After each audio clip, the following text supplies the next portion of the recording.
Quand on sait ce qui s'est passé avec le jeune Quentin, quand on a vu les vidéos, quand on sait qu'ils étaient que 2 contre 15, qu'ils ne cherchaient pas la bagarre, quand on sait qu'ils ont été pris à part, que les militants de la Jeune Garde sont venus par surprise, quand on sait que nous avons un jeune homme de 23 ans qui est mort, eh ben, nous avons une Sandrine Rousseau qui est encore pour les antifascistes, avec cette gauche qui se dit humaniste, qui se dit être dans le camp du bien, qui se dit condamner toute violence, eh ben écoutez, je vous invite à regarder ça parce que c'est quand même exceptionnel et c'est surtout, encore une fois, un déni de Madame Rousseau complètement assumé et c'est dans l'actualité du jour. Hein. Vous n'avez donc rien compris? Gauche, droite, centre, ils sont tous complices. C'est ce qu'on appelle le système.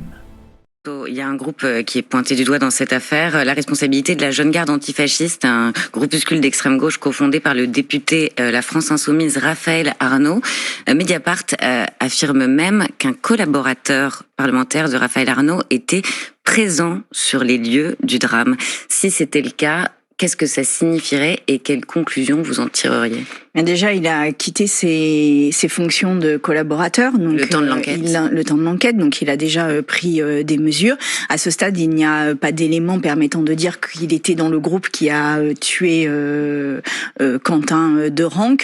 Moi, je voudrais quand même poser le fait que nous avons besoin. Sandrine Rousseau. Non, mais attendez, je termine. Oui, je vous réponds juste après, mais je voudrais quand même poser que nous avons besoin, dans le moment qui est le nôtre en France actuellement, de militants antifascistes.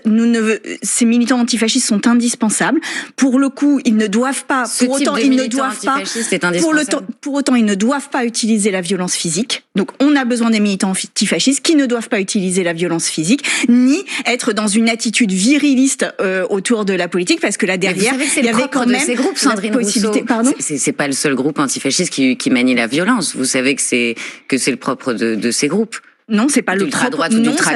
Non, ça n'est pas le propre de ces groupes. La militance antifasciste, encore une fois, et je reprends les exemples des États-Unis, n'utilise pas la violence. Et d'ailleurs, il n'y a pas la violence contre les personnes n'est pas utilisée comme étant dans la palette des possibilités. Non, mais en France non plus. Donc voilà, moi je dis oui au militantisme antifasciste, parce qu'en plus en ce moment on en a besoin. Non, jamais à la violence contre les personnes.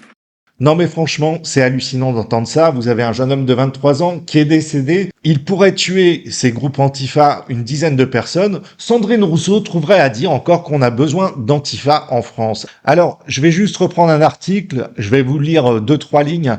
Les violences politiques sont un sujet de préoccupation croissant en France, notamment en raison des actions violentes des groupes antifascistes. En ces 6 dernières années, la Jeune Garde, un groupe antifasciste, a été impliqué dans 52 agressions et menaces. Vous avez bien entendu 52 agressions et menaces. Et vous avez Madame Rousseau qui est en train de défendre un groupe qui sème la violence en France, d'autant plus qu'il y a la mort du jeune Quentin et cette femme qui nous fait un cirque pas possible à l'Assemblée, qui crie comme une truie, qui soi-disant s'inquiète de la santé des Français, vient nous dire que les antifas sont nécessaires pour la France. Sur ce, je vous dis à très bientôt pour de prochaines vidéos. Ciao.